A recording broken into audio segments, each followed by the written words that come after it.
Ladies and gentlemen, welcome to webinar number 2. If you're watching this on YouTube right now, know that at least there's one more out there. There could be more as we go. We're doing these every other week, 3 p.m. on Friday afternoons. That's Pacific time. I'm Kevin Barnett, Director of Content here at Carbide 3D. Each week, we're going to have this hosted by a different person from support. And these are people that you will actually encounter, that you will actually talk to when you're talking to Carbide 3D support. We're trying to help you make your best stuff or get your machine back up and running. We'll have 2 main topics. We'll have questions after each of the topics. And at the end, we'll have an open forum for everything that you need to ask, want to know about our machines or your making experience. Today's topics: why machine maintenance matters, followed by the Bitsetter proper practices.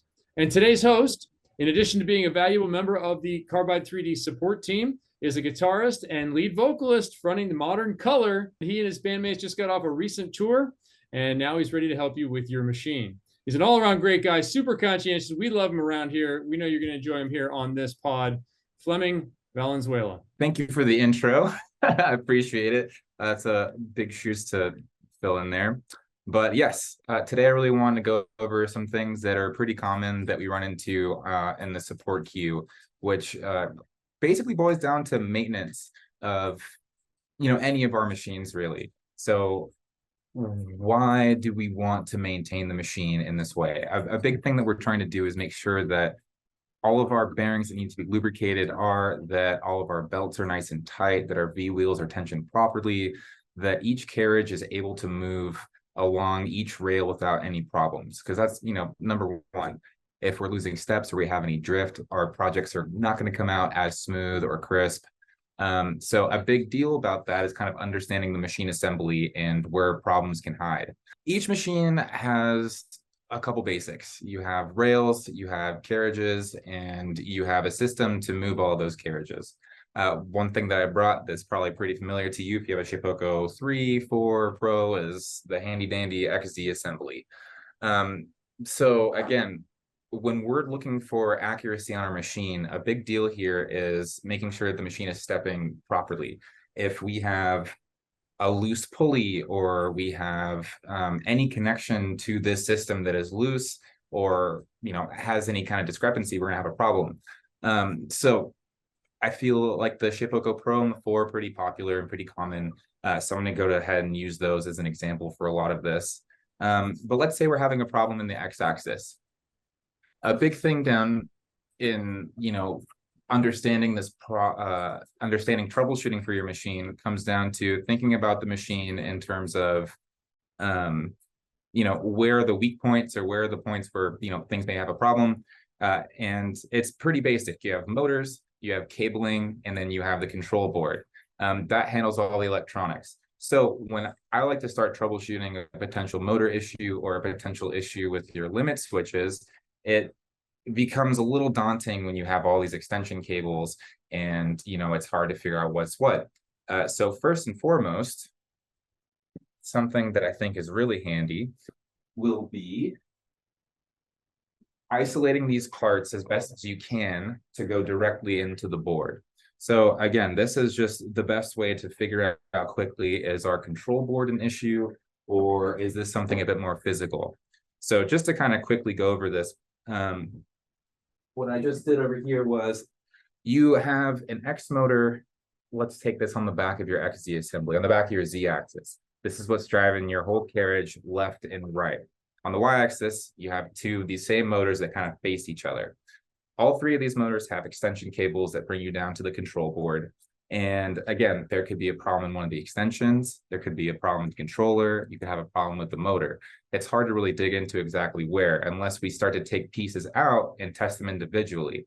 The easiest way to kind of start that process is to disconnect your motor from the extension cable. There's 4 corners of screws and hardware that keep it fixed to whichever carriage it's on. You can always remove the motor, remove the belt that rides over the motor, over the little gear, and then you can isolate the motor by taking it to your board. Obviously, this would probably be on your machine. And you can go ahead and take that pigtail, orient it with the clip facing upwards, and you can go right in. So when you do that and you try to initialize the machine, if you have everything connected, the machine will initialize. You'll get to see if this motor is doing its job, but outside of the whole assembly. And if it's failing here, you know, you have to start to think, no extension cable in the way is going to help. You know, it's probably not a physical bind. So again, these are just little tips to help getting you thinking into what are the components on my machine? How is it moving? How are these things connected? I wanted to go ahead and, before we dive completely into lubrication and cleaning, kind of show you a couple examples of, you know, these connection points on some of our machines. So here we have an HDM coupler. So again, we see the same motor that I had in my hand is slightly different for the type of machine, but you can see the motor has a post that's going into this little cylinder. The cylinder tightens to both the motor and the ball screw, because this machine uses ball screws to drive each carriage forward and back, left and right. But it's very simple that, you know, there's a connection point there. Now we could remove that motor. We could see if it's turning on its own. It just kind of opens us up to, you know, understanding everything just a little bit deeper. So on our new Shapeoko 5, we have our X motor coupler, some more of the same. Again, we have the system that's going to be moving the carriage over on the left, which is the ball screw, and then we have the motor on the right. We can disconnect all of these and test them individually. So again, take a look around your machine the next time you have some, you know, spare time, and start to get a little more comfortable with these things. It'll help break it down entirely. If you have any specific questions and you're trying to understand a little bit more, you can always send us an email. We'll go over whatever you need. A lot of this will apply to the Nomad as well. So if you're a Nomad user, this is all still for you. When we're machining, we're going to be removing material. And whether we're using a sweepie or not, we're going to have debris kind of going everywhere. It's just the name of the game. A big thing that we kind of implement by default is providing a sweepie, which is great and does a very good job. But, you know, debris will fly and get everywhere. Especially on a machine like a Shapeoko Pro, if we're not, you know, at least maintaining a clean machine ever so often, we run the risk of getting buildup. And on a Shapeoko Pro that has linear rails like these running left and right, you have ball bearing blocks that can get blocked or sealed with debris. If you're on a Nomad, you can get enough debris that builds underneath that causes problems with the movement. And if you're on a Shapeoko 3, I've seen enough debris build up where the V wheels can't physically move. So obviously we got to clean that out. On the Shapeoko 3s that don't have linear rails, or your Shapeoko 4, making sure that we just brush off anything that's getting caught in the, do I have an example? Things that get caught in the machine, idlers or the belts, we'll have to get rid of that. Just vacuuming, making sure that those are generally clean is always a good idea. But the big one that I see a big problem with is typically Shapeoko Pro maintenance. So when it comes to maintaining machines with linear rails, there's a couple do's and don'ts. One, we want to ensure that we are making a good attempt at using dust collection. We're going to need it in some capacity, but if we're not running dust collection, we want to at least be near the project with a vacuum. Sometimes you have to do things that are a little bit unique for the project. But let's say we got a dust accumulating, it has to go somewhere. So a lot of people like to use compressed air to clean their rails because it's a pretty handy tool in the shop for most things. When we use compressed air on these, you know, X and Y axis bearings, we run the risk of forcing debris and chips deeper where we don't want them. So the real big thing here is to brush anything away, use a vacuum to clean all the physical debris, and then using the right oil to ensure that we're getting it into those bearings and they can run smooth. We recently put out a maintenance guide that kind of talks about this and lubrication and whatnot, but I wanted to bring a couple bearings and go through that guide with you a little bit to give you an example of what is really going on there. If you go into our new documents page, you'll go ahead and see that we have a maintenance guide, which is really handy. And then in the maintenance guide, we talk a little bit about the bearings that you have on your machine and their differences. So our Z-axis on the 3-4 Pro all use this style of bearing. So if you don't have a Pro, but you have a Shapeoko 3 or 4, you most likely will run into one of these. When you're looking at your Z-axis, it's obviously going to be tucked behind the plate, but these will need lubrication at some point in time. To lubricate these bearings specifically, you'll want to see that there's, maybe you can't really see in the camera. There we go.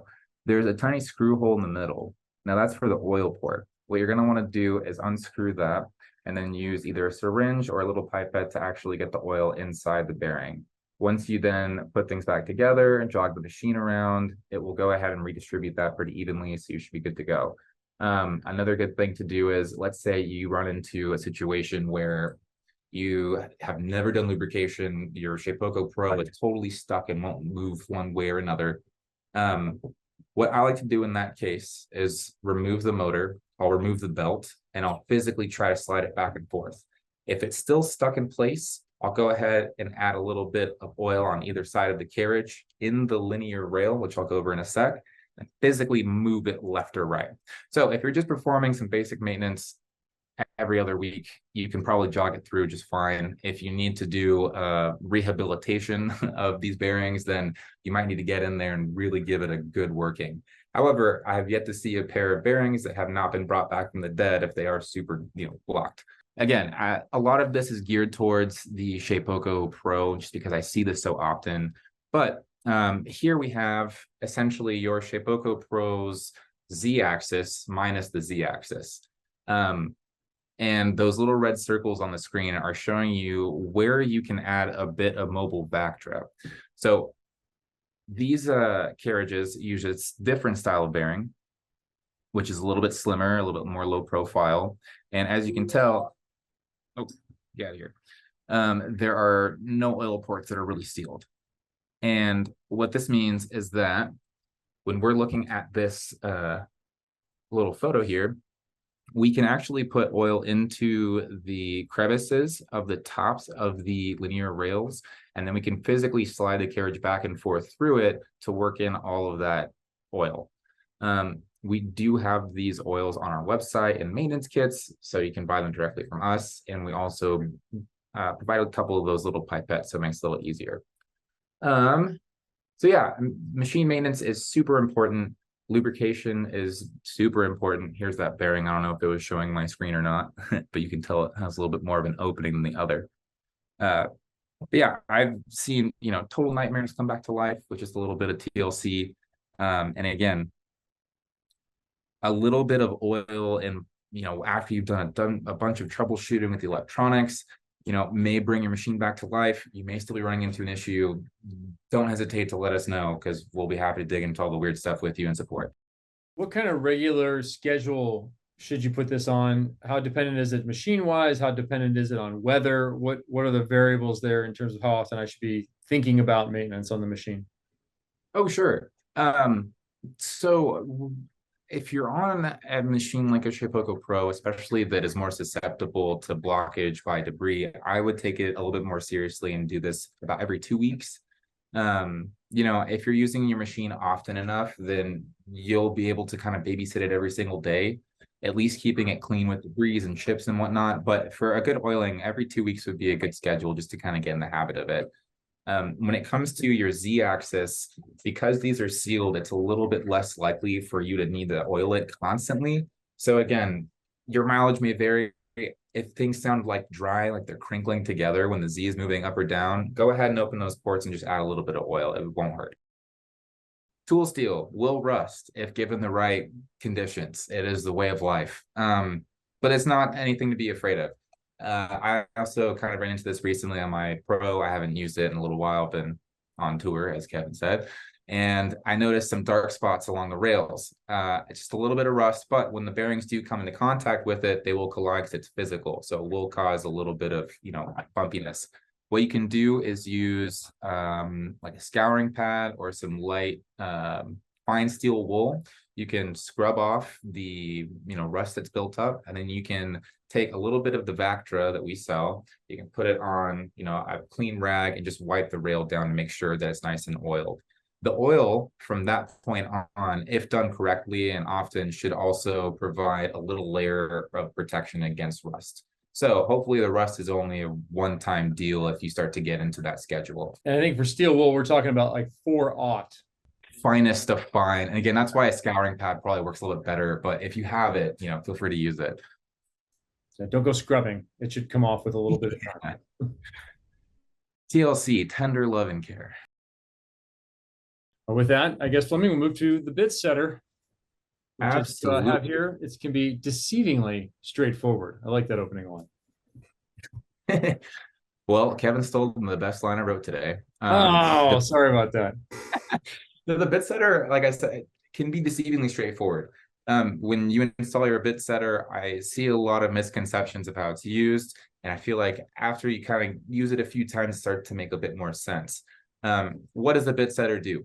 The Bitsetter allows us to run multiple tools on the same G-code file by initiating tool changes and recalculating the height of where the tool is sitting.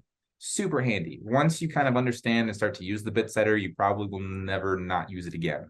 But I often see that, when people first get their machines, that they think it's setting 0 for them. So it's a total surprise when the machine goes to the Bitsetter and drills into it. Or, there's a couple warnings in Carbide Motion that advise you from changing tools. But again, it happens to me all the time. So how do we use the Bitsetter correctly? Well, let's kind of go through the homing cycle of your machine and talk about what the Bitsetter is doing. When we initialize the machine, it is looking for the limit switches to set up an index of where it is in space. And if you have your Bitsetter enabled and set up properly, it'll also come up and ask for a tool change to create a Bitsetter cycle. What it's doing there is it's storing an initial height. And from here, once the whole homing sequence is over, you'll probably notice a tiny little warning that pops up on Carbide Motion that says, hey, stop right there. If you plan on changing tools at any point from now until starting the job, do so now and load the new tool. Which, again, when you're excited, you got a brand new machine, you think, whatever. You click OK, you kind of go through it. And then what happens next is we set a 0, we start the file. And Carbide Motion starts to read through the G code and starts another, tool change.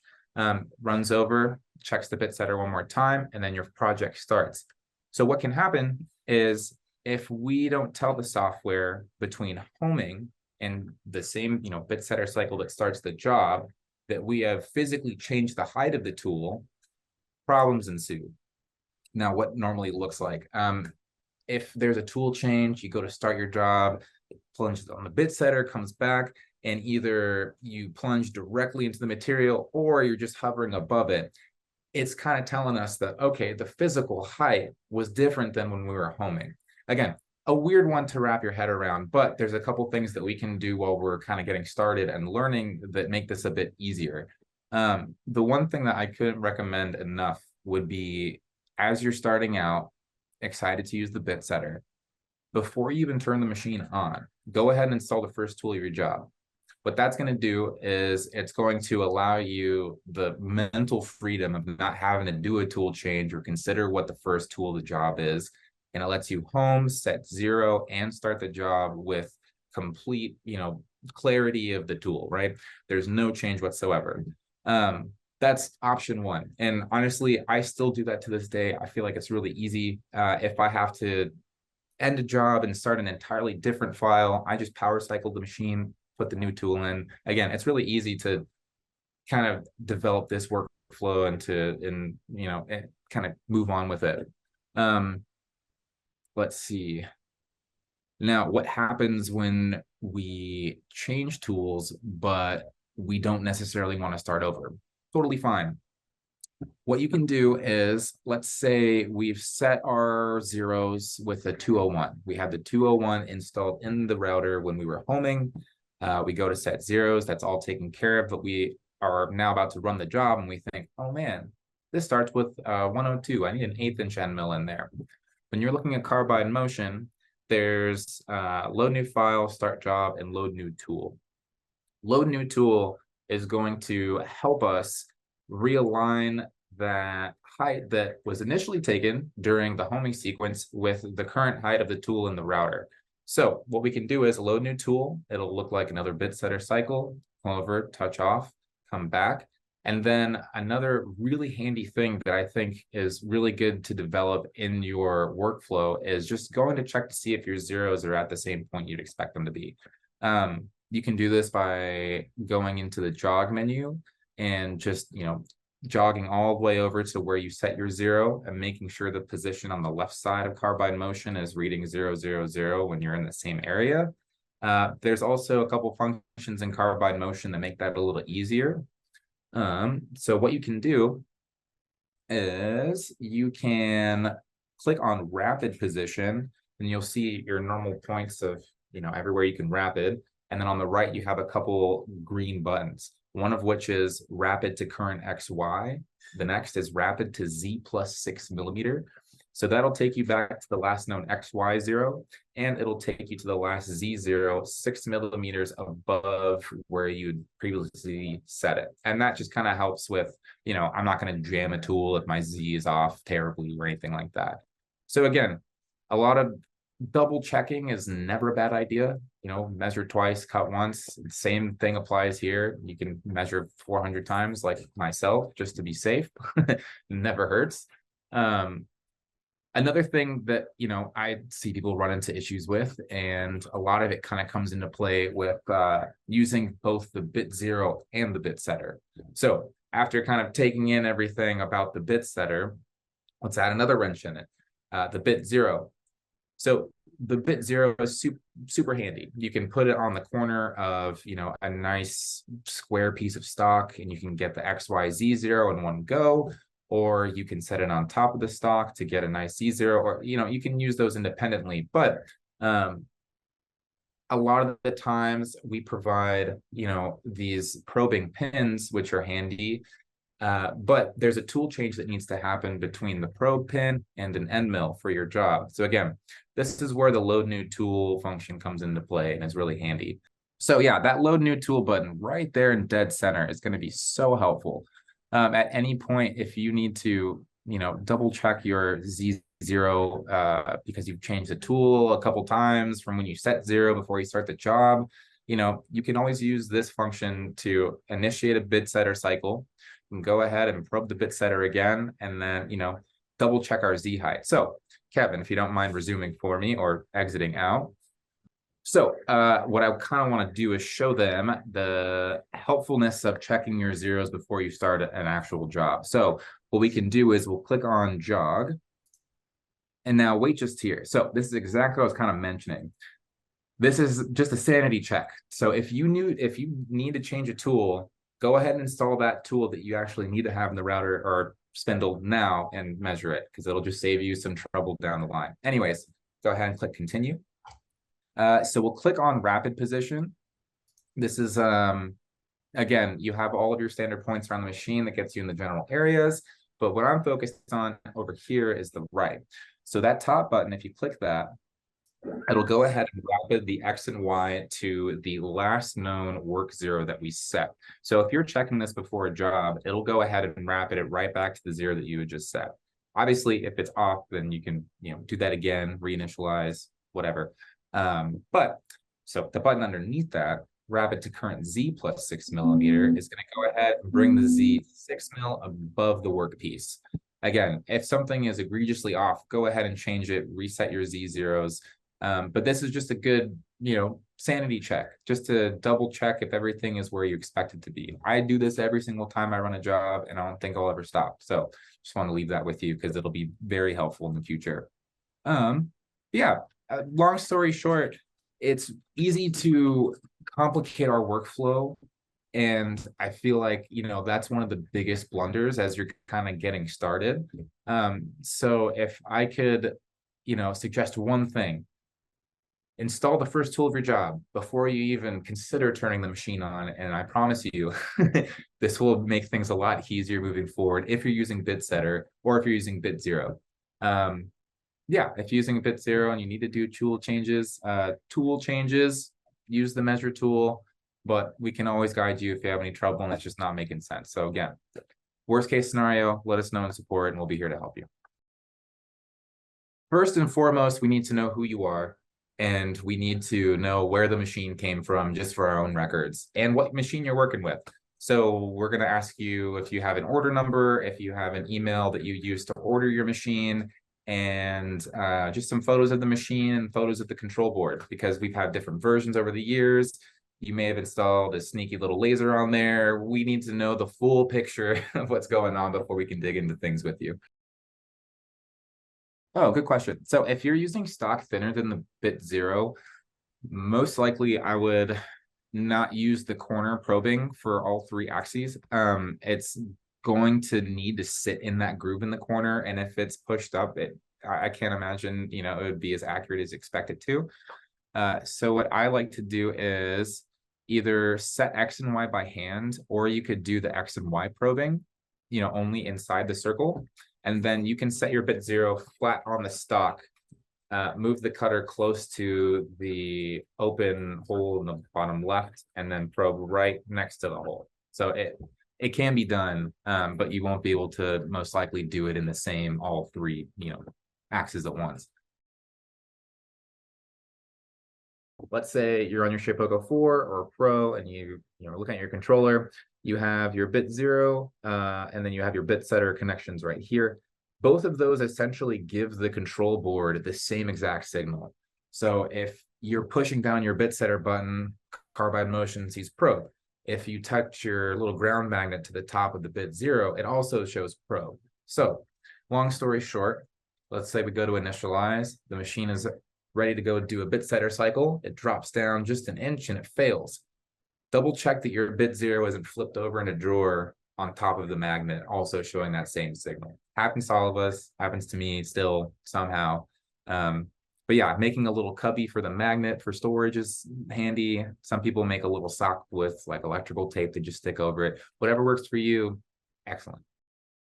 Thank you, everyone, for being here for webinar number 2. We're going to continue to do these every other week with new topics. If you want to suggest topics, you can email support@carbide3d.com. Let them know what you want to hear about on the next webinar, and we'll get somebody to go ahead and put that up. The next support show will be May 12th at 3 p.m. Pacific time. Make sure you tell your friends, tell your local hardware store, tell your kids, whoever needs the help with Shapeoko.